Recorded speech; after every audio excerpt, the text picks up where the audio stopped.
Welcome to Off the Record News. I'm your host, Diana Longry. Thank you for tuning in. Off the Record News is brought to you from the SCC studios out of White Bear Lake. And through a cooperative agreement, this program is also simultaneously broadcast to those studios out of the Roseville viewing area, the CTV studios. As a result of this cooperative effort, this program reaches out to and serves approximately 28 communities in the Northeast metropolitan area. Now today is March 20th, 2013, and I'm very pleased to have a guest with me, two guests actually with me, who are here to talk about the Patriot Act. Is it criminalizing free speech? Well, certainly it seems it is. So with that, I want to welcome my two guests with me this evening. I have Susan Linda Dower and also Wayne Whitman. So thank you very much, the two of you, for being here on the program. It's a great honor to have you here. And normally what I do is I have my guests give a short introduction of themselves for the viewers, because who best to know what to pick and choose of your background than yourself? So, Wayne, we'll start with you first. Okay. First, I want to thank the station for showing this program. I want to thank Susan from leaving Washington, D.C., where it's probably snowing, and coming to Minnesota, where it is snowing and cold.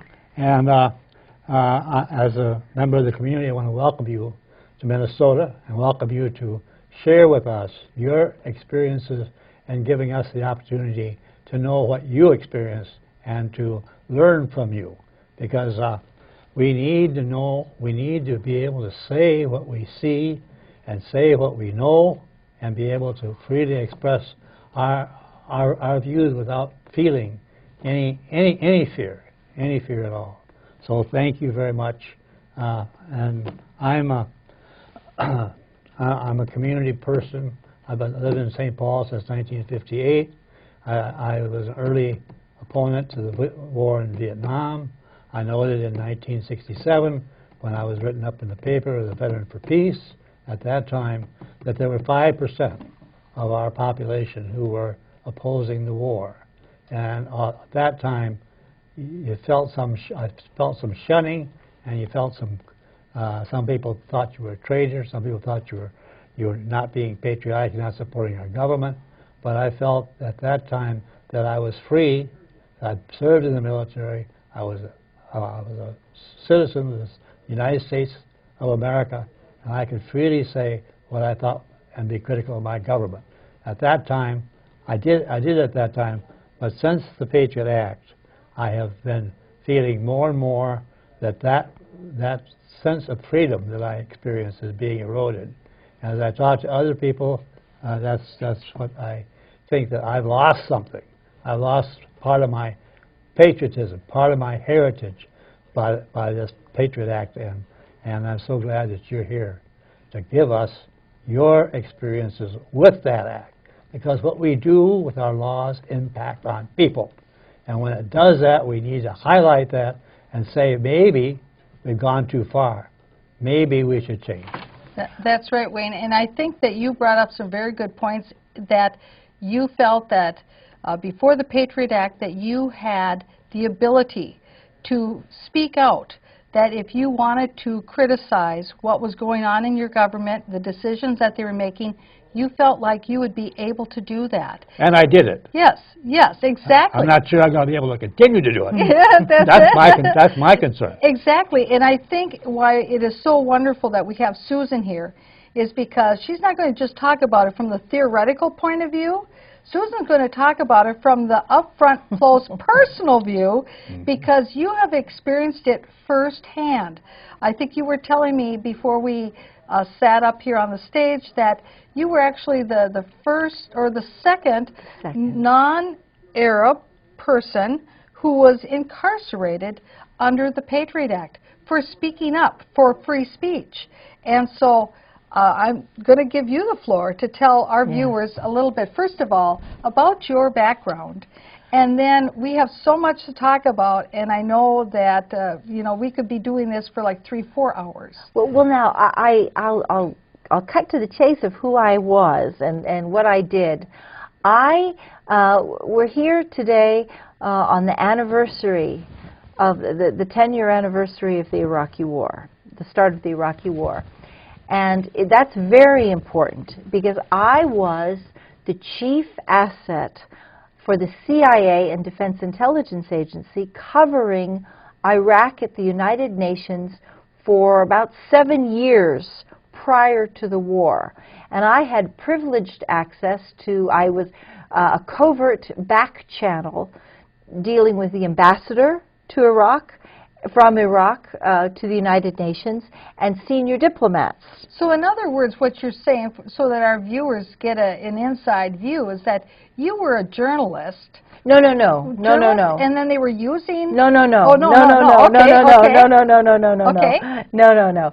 I was an asset. Okay. I was a back channel asset. Right. And explain to our viewers what that means, because for most of them, you know, all they know about all this stuff is what they see on, you know, 007. I mean, well, what does it mean to be an asset? I was chosen because I was anti-war and anti-sanctions, and I was given an opportunity to participate on the inside to try to. It was a challenge that was made to me that if I wanted to really make a difference, I could go to the Iraqis, and here was the amazing thing: it was covert on the U.S. side. In other words, the Western media, CNN, had no idea who I was. They were never allowed to know that this was actually happening. But the Iraqi diplomats were fully informed from the get-go. And I also covered Libya at the United Nations. And I was doing back-channel work on terrorism specifically. And Gaddafi at the time had been accused of the Lockerbie trial, and Saddam Hussein was one of our best sources on terrorism intelligence throughout the 1990s. And so what happened was, building up to the war in Iraq, there was a peace option. And the whole history of pre-war intelligence that you have been told, every single word of it was a lie. There's not a single thing that you were told, that the people were told, that was actually true.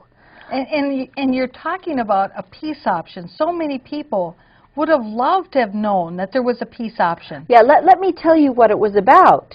If you wonder if someone like Wayne Whitman ever makes a difference, let me tell you it does make a difference. The reason that there was a peace option, 2 German pilots had decided they were going to run the blockade on Baghdad, and they were flying humanitarian supplies, medical equipment, doctors, nurses, pharmaceuticals into Baghdad International Airport. When the CIA saw this, they knew that the sanctions were going to fall. Sanctions had already killed 1.7 million human beings, including 1 million children under the age of 5. All these statistics you hear are so underinflated. They are cut to protect to try to reassure you that there's not really a problem. Literacy was wiped out in a generation. Baghdad went from having the best hospitals in the Middle East and performing the 2nd heart transplant in the world to having the worst quality medical care and a policy of genocide. And that's why I got involved. But when the CIA, so I started my contact with the Iraqis in 1996, and I started my contact with Libya in 1995. And everything I did was overseen and reported to the U.S. government. But I have to emphasize, both of those governments knew what I was doing. Libya and Iraq were fully informed. They chose to participate. They chose dialogue. And when you see Iran as a conflict and you think to yourself, nothing can be done, that is absolutely wrong. And I very quickly want to enumerate what was on the Iraqi peace option. Yeah. One, weapons inspections with no conditions. Iraq agreed from the end of the Clinton administration to invite the weapons inspectors back into Baghdad. And this was completely suppressed from the people. They knew, that everyone knew, the writing was on the wall that the sanctions were going to fall. And the CIA rushed in and said, okay, what will you give us if we're willing to give up the sanctions? Because they wanted to make sure the United States would dominate the agenda. And I was told that if I wanted to negotiate this in my back channel capacity, I must never question what the United States wanted. I must just say yes and go get it. Okay? And so we had weapons inspections, cooperation with anti-terrorism. 6 months before 9/11 happened, in February of 2001, Baghdad agreed to a CIA demand that the FBI must be allowed to send a task force into Iraq with authorization to conduct terrorism investigations, interview witnesses, and make arrests. The FBI? Yes, and Iraq agreed. Wow. Iraq agreed to this. After 9/11, Iraq tried to give financial documents to Washington through my back channel that would have pinpointed the financial hiding places that Al-Qaeda was using. Washington didn't want the financial pipeline shut down. Now, isn't that interesting? Because it actually comes from heroin trafficking. So if you were serious about the war on terrorism, you could have shut down 2 things at once. And none of this was done. And you hear so much in the news about the war on crime, or on drugs, rather, and this sounds to me like this would have been a very win-win situation to be able to work on the peace option, plus really shut down a pipeline to drugs. Absolutely. But it also shuts down jobs, too, doesn't it? Well, of bureaucrats. It shows that the CIA is fully aware of the workings of the heroin trade. And a lot of the 85% of the heroin is coming out of Afghanistan. We know that American soldiers are posted to guard the poppy fields. Okay, so let me go on, because there's even more that we were going to get. The United States was promised preferential contracts in healthcare, pharmaceuticals, hospital equipment to rebuild the healthcare sector. They were promised preferential contracts in transportation. Iraq offered to purchase think of the labor market now, and the need for jobs and the bailout that we had to invest in. Iraq offered to buy 1 million American-manufactured automobiles every year for 10 years. Wow.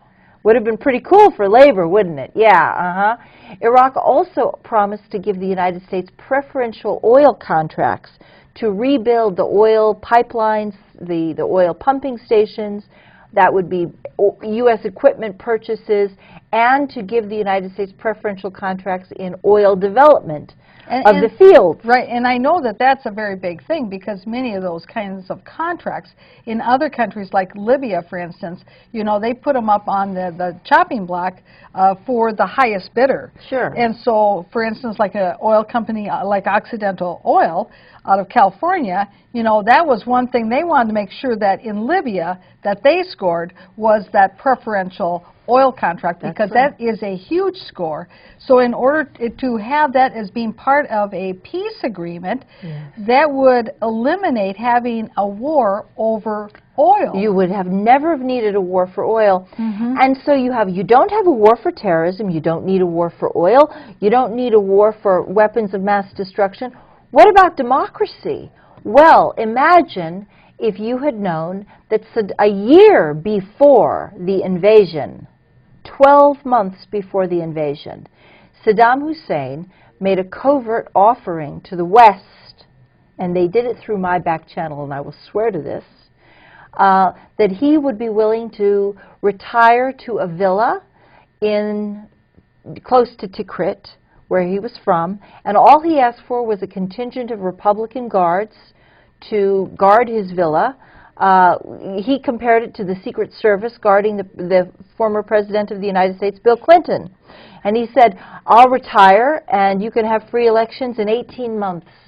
Wow. And the Iraqi exiles who have been hiding in Detroit or in Minnesota or in London or in Washington, they can all come back immediately, and they can be housed in expanded embassy compounds, Embassy compounds are sovereign territory of their home country, and they can be housed in embassy compounds, protected by embassy security.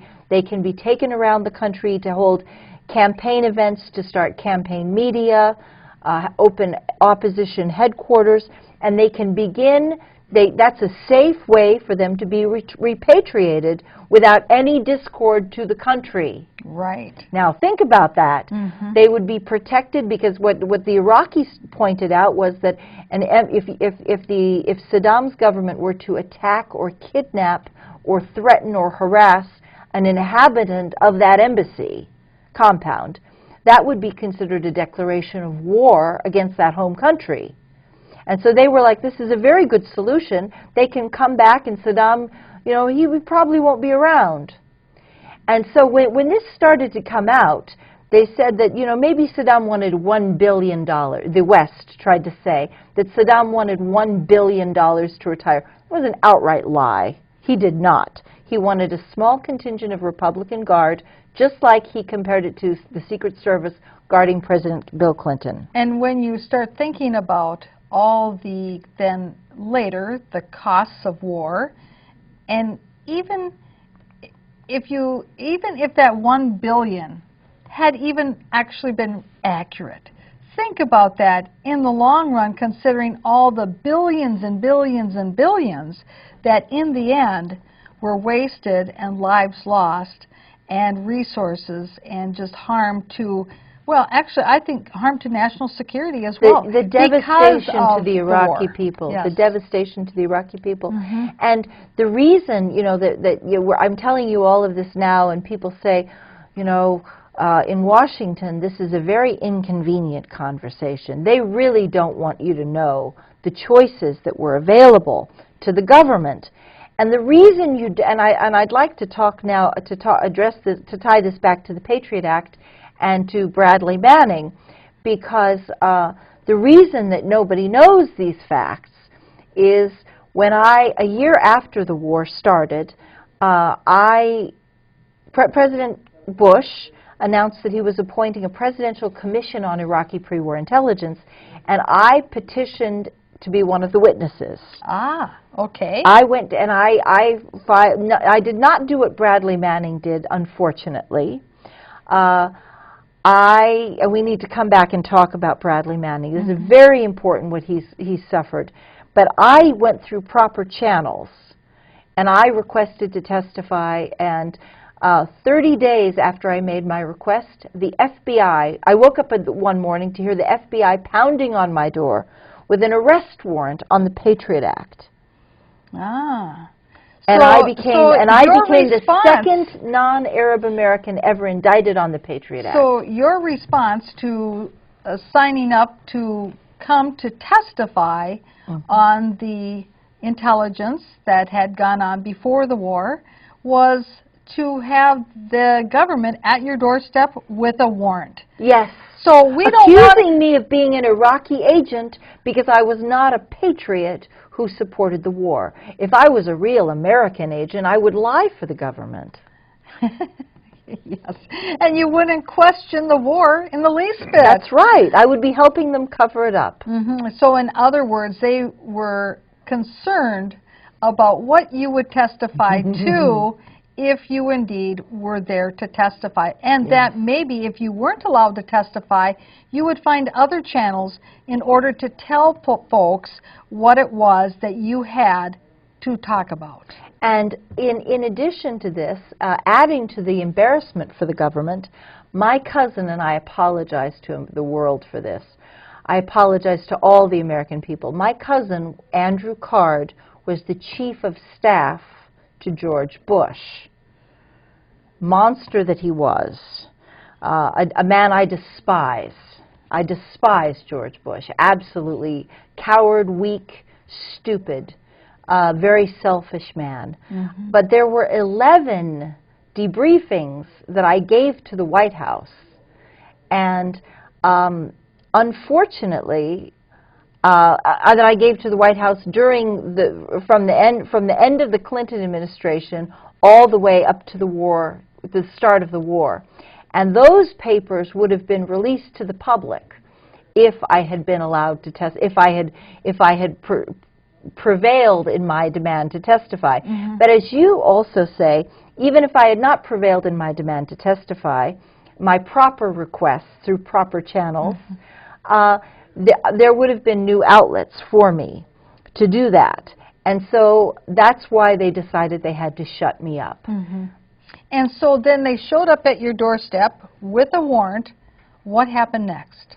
I was under indictment on the Patriot Act for 5 years. During this whole time, I was prohibited from having any hearing of any kind whatsoever. I was never allowed to have a trial, and adding to the horror of it, I was subjected to, first of all, let me tell you what the Patriot Act is. I was subjected to secret charges, secret evidence, and secret grand jury testimony. We were never allowed to see one single FBI interview. Well, usually when the FBI interviews a witness, they're required to turn that over to the defense. In my case, all of that was, every single document was off limits. So all of the due process procedures that we have afforded to us as Americans under the Constitution is basically swept under the carpet when it comes to the Patriot Act, because those safeguards for due process are gone. You don't even know who your accuser is, correct? Yes, yes. You don't know what it is you're accused of. That's right. You're not allowed, exactly, you're not allowed to know who has accused you of what crime. The government is under no obligation to provide any evidence that a crime actually occurred. And, this is really onerous, if you have an alibi, like I was an asset, and I was able to prove that. It was very easy for me to prove that. I had papers from the Justice Department declaring that my CIA handler was a man of extreme intelligence importance, and that he was off limits, that he was entitled as a witness in any case, in any criminal or civil case, he was entitled to special handling from the court. And all we had to do was take that in front of the judge or present it to a jury and just say, here's what the Justice Department said about my CIA handler. And everyone would have said, oh yes, okay, we got it. It was very easy. The Justice Department themselves had declared it. And so establishing my credentials would have been very, very simple. Also, my CIA handler had testified on Capitol Hill publicly in congressional testimony about a U.S. corporation that supplied Scud mobile missile launchers to the Iraqi government. So it was very easy to establish this. But coming to the Patriot Act, the reason that none of this was ever known was that the government has now declared that free speech, we think of the Patriot Act as applying to terrorism, but it doesn't. It applies to free speech and sedition. That's right. And you know, so oftentimes when you talk to people about the Patriot Act, they say out of innocence, I don't have anything to hide. I'm not doing anything illegal. I have nothing to worry about. Who cares about me? Except the point is that any particular time you could be the target simply because you have started to speak about something that is not on the okay to talk list. Yeah. And I think that it's important for people to realize that regular United States citizens can be subject to the Patriot Act. And you were saying before the program how much money the United States government spends on enforcing the Patriot Act here within our borders. We are now spending $75 billion a year on domestic surveillance. Pretty much in a 10-mile radius, they can get every home, every computer, every phone line. They can tap it, listen to it, check it. And so with all this talk on Capitol Hill about the sequestration and the horrors of sequestration, you would think that with that much money involved in surveillance, somebody might bring up sequestration versus Surveillance? Let's do a balance here. Maybe we need to cut back on the surveillance a little bit, because mostly Americans are law-abiding citizens now, Yes. aren't they? Yes. Why are we worried about who they're assembling with? Why are we worried I was about always what a they have to law-abiding say? citizen. I was like, you know, how dare you come and say how dare you, this has to be a joke. When they first arrested me, I was like, you're kidding. You obviously don't know who I am. How can you be so ridiculous? How can you make these ridiculous statements? But you see, I had come out passionately against the Iraqi war. Mm-hmm. I was a passionately outspoken advocate against this war. And what you find is that under the Patriot Act, free speech and sedition are pretty much equivalent to each other now. And I want Wayne to jump in here because... Yeah. Well, many times what you say, you know, I question, well, is this true? Can this be true? Can this be true? Can this be true? But that's not my issue. My issue is that you get a chance to say what you experience. Oh, all of and it is share, documented. you know, All what of you this is experience. documented. Right, Yeah. right. But what Wayne is saying is that having the ability to be able to say what you want to say, that is the crux of this whole matter. I mean, it's also a huge issue, the information you know, Yes. but the fact of being able to express what you know. I've been to Colombia as a guest of the beverage workers in Bogota. Okay, they invited us there. I was there with a delegation from Witness for Peace and Veterans for Peace, and also been there with the School of the Americas Watch. And I met with people who have met with the FARC, you know, so the communications are there. I come home in August, a couple of years ago, and September 26th of the same year, people were being arrested or being arrested, and they are under indictment for being suspected of being supporters of the people who I just met with.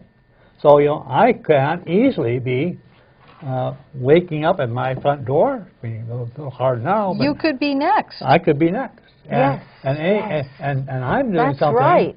that I've always been encouraged by my community, by my education, by my church, by other people to, hey, get involved, know what's going on, find out. Don't be just accepting everything, question things. Yes. And so that's my life.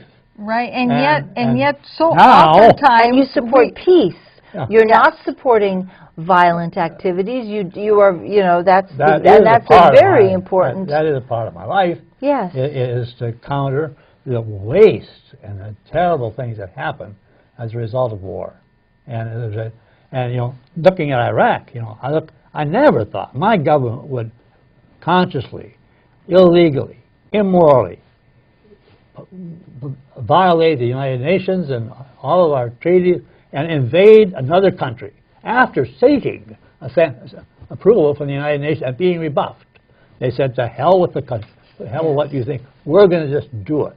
Yes. And you know, that was my issue when we invaded Iraq. And had I known what you were talking about, you know, that would just add to all of the... Exactly, and that ties in with something that we talked about before the program, is the importance of citizens being able to communicate with each other and to be able to find each other so that they can organize, so that they can communicate.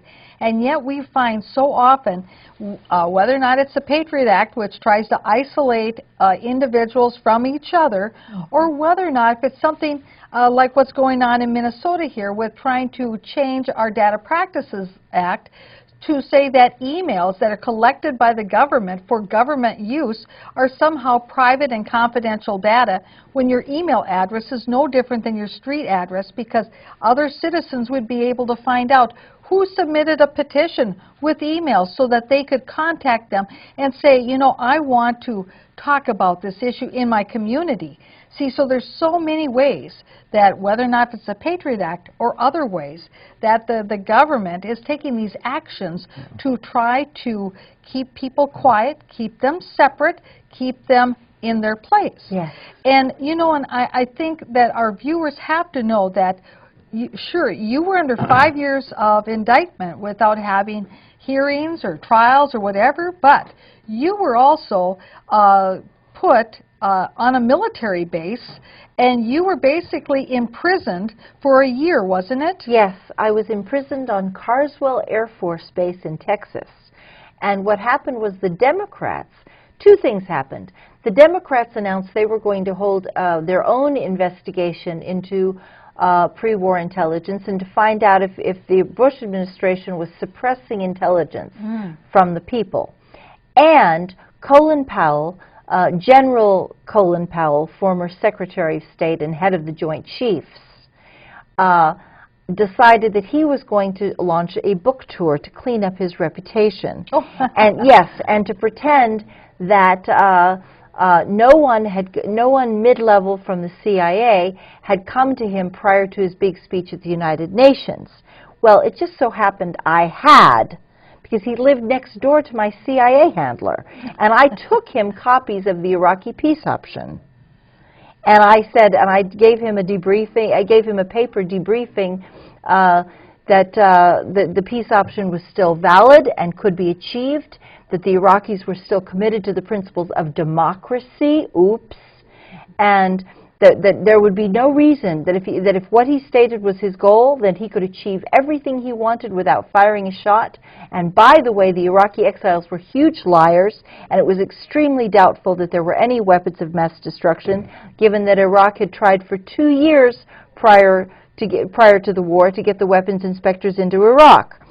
So they'd been trying from the end of the Clinton administration, and it was the U.S. side that was refusing to send the weapons inspectors, not the Iraqis. So when Colin Powell decided he wanted to rehabilitate his reputation, I was in the way. And so literally he made a big announcement on Barbara Walters 2020, condemning on September 8th. And on September 17th, the Justice Department rubber-stamped an order that I was, quote, incompetent to stand trial.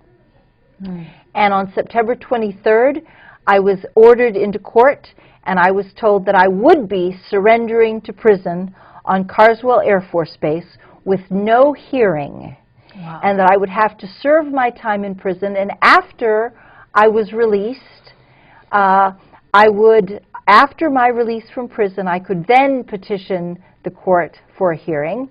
Otherwise, if I tried to have a hearing before, if I demanded a hearing before my prison sentence, they would revoke my bail, and I would forfeit my bail immediately and throughout the end of the proceedings. Oh, my goodness.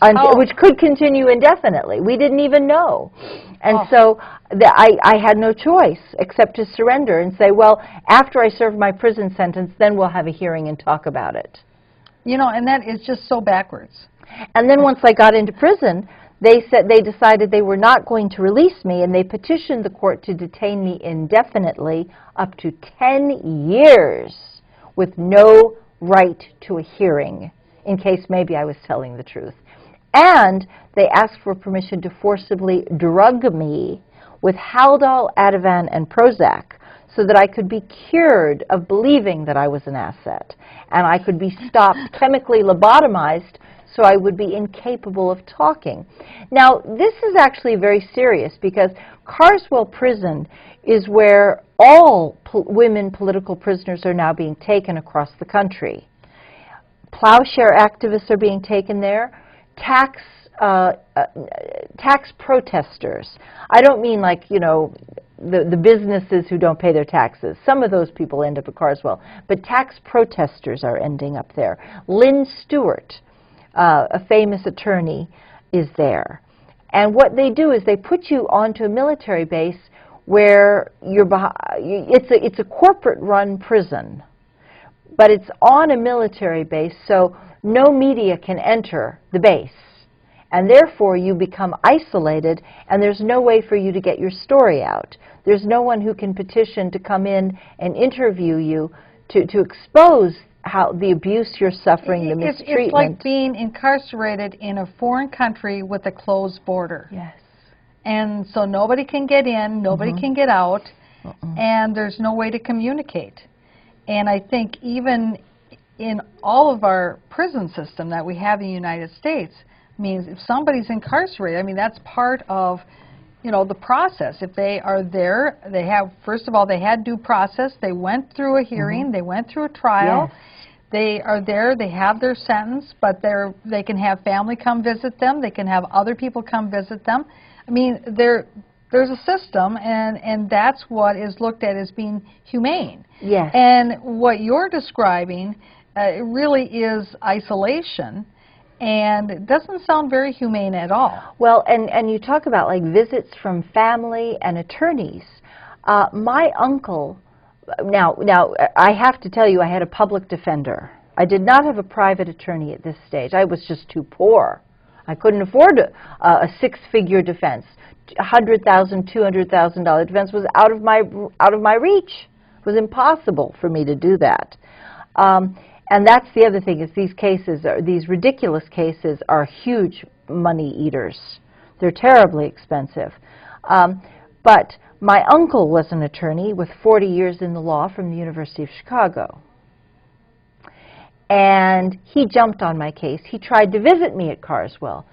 The military, even though he was family and an attorney, the military refused to let him enter the base to see me. First, they told my uncle that there was no prison located on Carswell Air Force Base, and that I was definitely not an inmate there. And my uncle said, well, I have letters from Susan, and I have the order from the judge that she has to surrender here. I know you're wrong. I've spoken to her from this prison. And the military said, oh, no, you're mistaken. Go away. Don't come back. My uncle did come back. The next time they said, yeah, there's a prison here, but she's not an inmate here. And so my uncle literally had to go back to the judge and have U.S. Marshals threatening to standing by, threatening to force their way onto the base.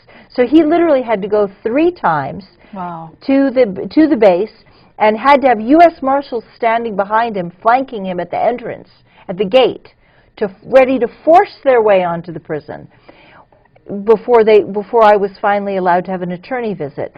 And meanwhile, I was being threatened with 10 years of indefinite detention and no right to even a hearing in the case. So this was like crazy stuff that you can't imagine. But when you paint somebody as an Iraqi agent, and there I was locked up on a Texas military base as an accused Iraqi agent. And a little nuts. Oh, I was becoming very frightened nuts. I mean, as I've said before in my book, I was scared like a scalded cat. I mean, I've met terrorists. I have met terrorists. I've met real terrorists who did not scare me as much as these prison psychiatrists who were willing to lie and falsify testimony to help out the government. And this brings us to Bradley Manning. Yes. And I'm so pleased to hear your support of Bradley Manning. Strong supporter. I love Bradley Manning. Veterans for Peace has been championing his cause ever since he blew the whistle and let us know what he saw, and let the world know what he saw. And we need more of that. We need more of your testimony, whether we can agree with it or not, whether it's false or not. We need to hear it. And we need to hear Bradley Manning did such a good job. Well, you need to be able, they have a process that supports whistleblowers. That's what you need to have. Because if you want to continue to have a democracy, you have to be able to allow your citizens to ask for accountability, to ask, well, what's the information? What's going on? You have all this talk about transparency, but if you don't actually do anything to preserve transparency, to preserve accountability, and to allow people to become whistleblowers, you will not have democracy in the long run whatsoever. That's my opinion about it. And you know, you mentioned something about how when you were on the, on the base there, that that even the media couldn't come on the base to even get your story out. Well, I guess my feeling is that here we have Bradley Manning. He's going through his trial, and there is no mainstream media there covering this very serious trial, because it is a trial about a whistleblower, and the media should be there. They should have a correspondent from every major news source, but they don't. Instead, we have volunteer citizens who are the reporters, who are letting people know what's going on. And so I think it's an atrocity that our mainstream media, that they are not focusing on this. Instead, they're siding with the government. They're supposed to be one of the watchdogs to help us citizens watch the government. Instead, they want to help the government and say, oh, they're doing just fine, don't bug them. Yeah, and I would just like to say, you know, I described the peace option to you, and I would like to add that that my statements are supported by, because of the Patriot Act, they were wiretapping all my phone calls. We had 28,000 phone calls, 8,000 emails, hundreds of captured faxes. So all of this is documented in what we call real time. So we could prove that all of it was true. We could prove the conversations took place with the ambassadors and the diplomats and all this stuff. We could prove They it all. got big shredders. Well, no. We had it. Oh, okay. We had it. Oh, okay. That was the amazing thing, is that we did have it. Well, we that's could good. Prove it. That's good. We could absolutely prove everything. But what happened was, that's why they defamed my reputation.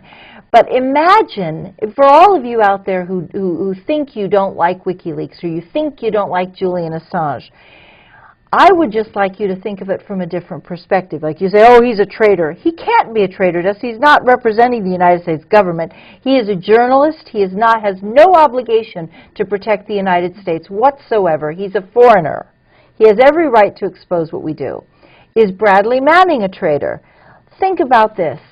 The CIA is a cult. It is a cult of secrecy and paranoia. And it is indoctrinated to be paranoid and fearful of any sort of communications and disclosure. I personally, before the war, did not have the skills to come and tell you what I knew.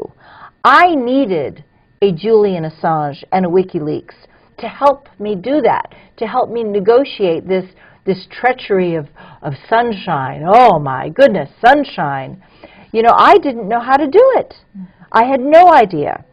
And imagine what you would have, what the whole world, if you had known about this peace option, and if you had seen any of the Andy Card letters, there were 11 debriefings, and if you had known that this was a possibility from the get-go, imagine what pain we could have avoided. Oh yes, absolutely. And think about, you know, I can't help but think about, you know, Congress in all of this, because in the end, technically, Congress is the body that's supposed to declare war. Yes. And yet it doesn't seem like that's the way the process works anymore.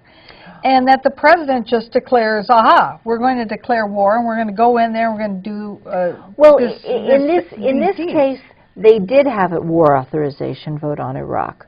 The problem was that they based it on fraud, right, and lies, and they didn't have the proper information. They didn't have, well, and they pretended they didn't have the proper information.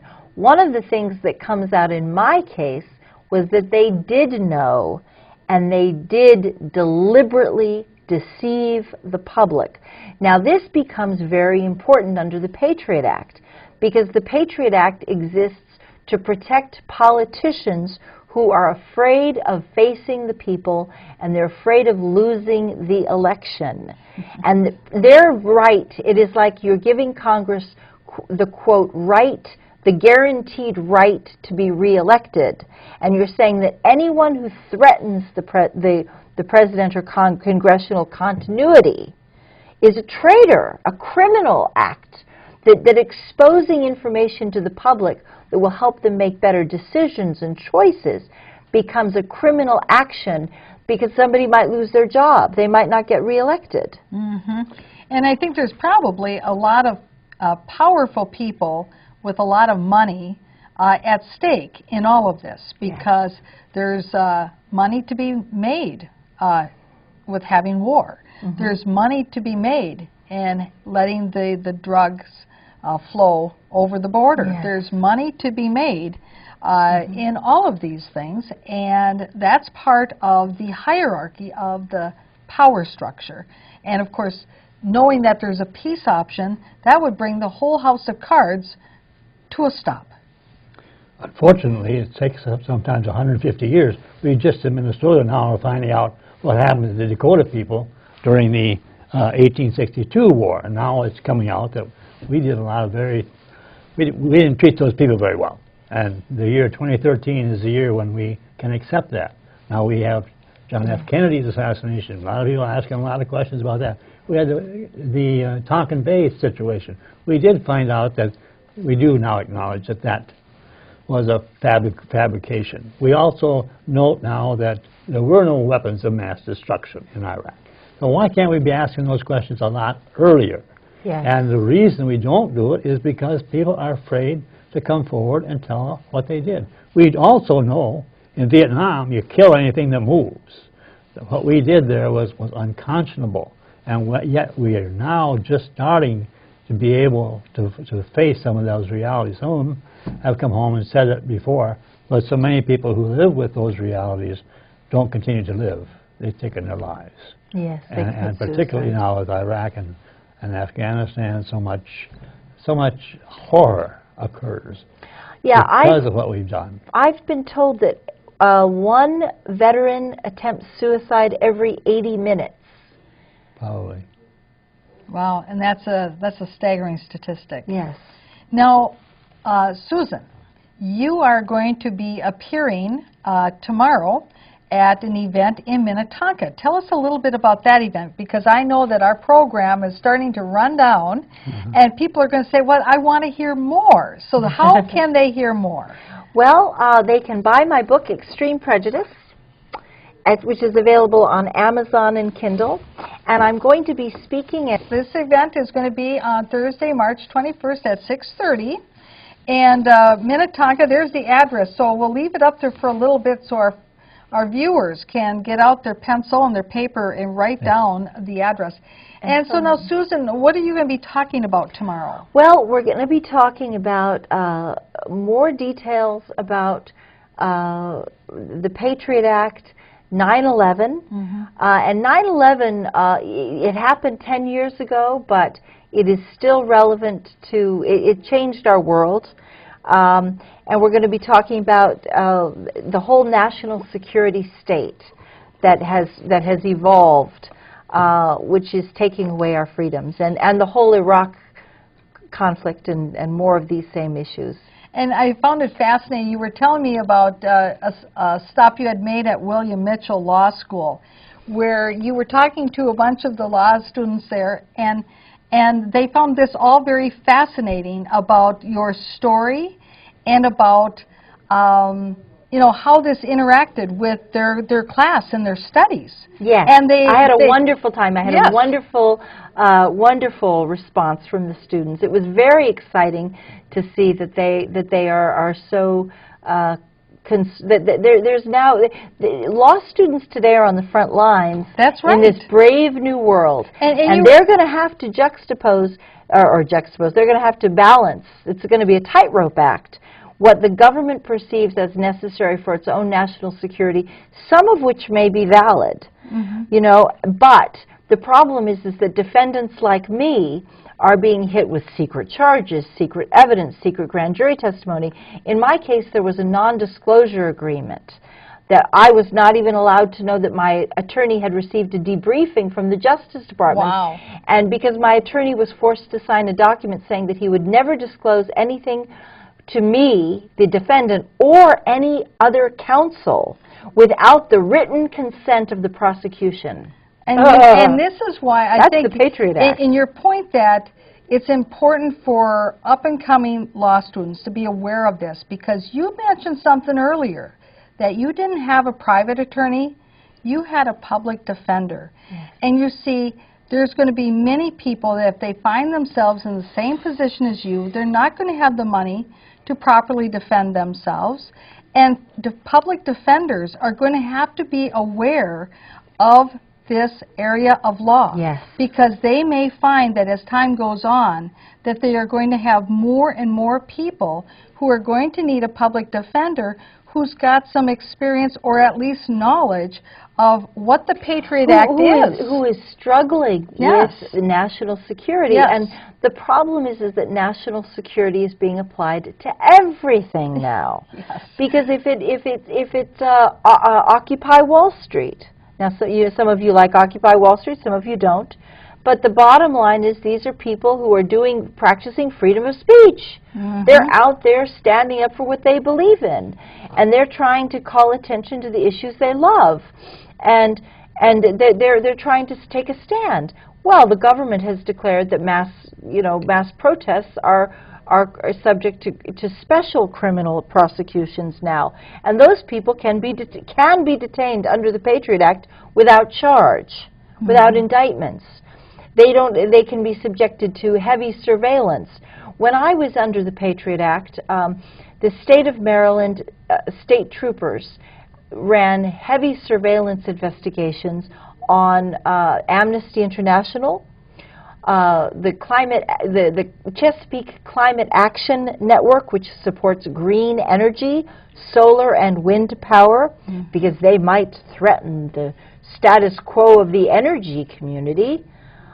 They went after death penalty activists who are opposed to killing people. It is a very scary thing. They might start coming after public access TV programming after a while. You know how many times we've had the Occupy Wall Street people on this program? Oh, I love Occupy. Oh, I love goodness. them. I love them. So they're great. Yes, and once again, tell us about your book, and we'll put up the information on your book again. Okay, it is Extreme Prejudice, the terrifying story of the Patriot Act and the cover-ups of 9/11 in Iraq. And it is all the intelligence that you have never been told, that you were lied about, that the government lied to you about, and it is a personal story. It's not an academic book. It's not for scholars and foreign policy gurus. It's for regular people to understand what's happening. Yes, and I think it is very important that regular people understand what's happening. And I do want to mention that the organizations that all came together to bring you to Minnesota, I think they need a shout out here. Yes, and that's the St. Paul Regional Labor Federation, St. Luke's Presbyterian Church, Veterans for Peace, Minnesota Peace Action Coalition, Minnesota Truth, endorsed by Women Against Military Madness, and Minnesota Alliance of Peacemakers. Thank you to all of those guys. Yes, very much. I'm so impressed by Minnesota. My goal is to bring you back. I'd love to come back. Excellent. I'd love well, to come I want to back. thank both of you for coming on the program today, and we're going to end up with a video from Costs of War. It's from costsofwar.org, and it comes from the Brown University in Providence, Rhode Island. I think it really sums up the costs of war. Thank you. Thank you. Yeah. This is the beginning, but not the end of our effort to wind down this war. The long summer of 2011 is really a significant moment. 10th anniversary of 9/11, coming on 10 years in Afghanistan, approaching what may be an end to U.S. military involvement in Iraq, and the beginning of a drawdown in Afghanistan. What it all cost. After 10 years of war, it really is imperative that we understand how much the American people and the people of Iraq, Afghanistan, and Pakistan have been paying for these wars, and the cost is staggering. Their present costs, their future costs, their human costs and their financial costs, their social costs. We have borrowed virtually all of the money that has been used to pay for the Iraq and Afghanistan conflicts. And that has been very expensive, adding at least $1.5 trillion to our national debt. Millions of people have been displaced, and many more have suffered and died because of lack of access to clean drinking water, because they're malnourished, because they can't get to health care facilities. There's a major war going on in Pakistan. There have been tens of thousands of people killed and several million refugees created. In Afghanistan, at least 12,000 to 14,000 civilians have died. In Iraq, at least 125,000 civilians have been killed. And in Pakistan, about 35,000 people have died. Taking care of our veterans over the next 20, 30, 40 years. That cost alone will add another $600 billion to $1 trillion. Many of the costs of the war are undercounted, they're uncounted, in some cases even suppressed. And it makes it imperative that we try and put this together to get a full sense of what the war has cost us.